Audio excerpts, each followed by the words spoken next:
En ce moment, je suis députée européenne, je suis membre du Parlement européen, je suis élue du côté allemand. Du coup, je suis élue pour le Parti des Verts en Allemagne et j'ai été élue en 2009.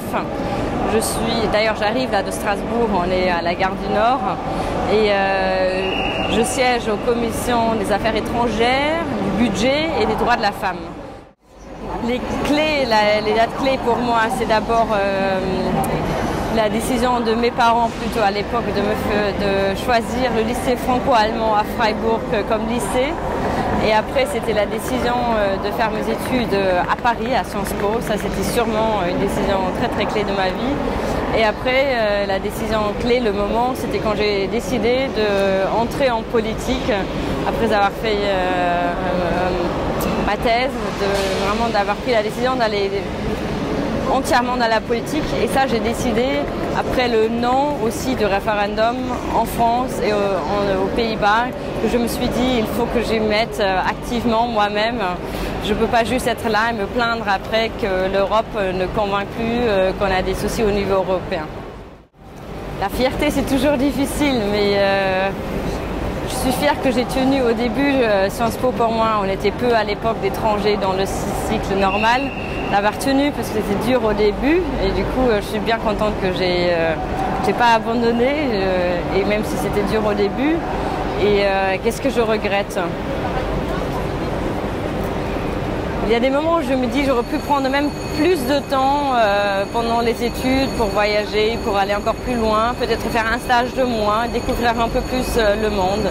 Parce qu'on voit maintenant qu'à l'époque on avait tellement la facilité et finalement c'est un temps très précis, très peu, mais très précieux.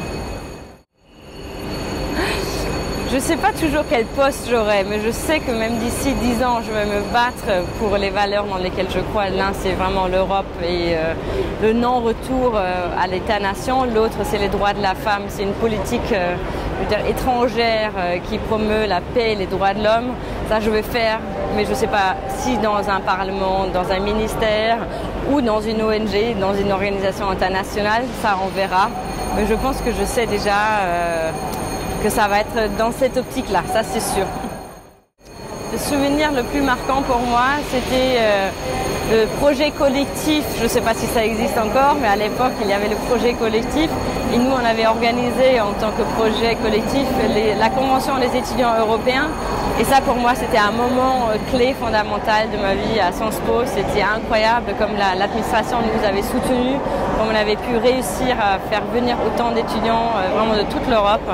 Et comme on avait pu organiser ça, de rester chez nous à la maison, on avait pu vraiment mettre chez des gens à la maison, chez les étudiants.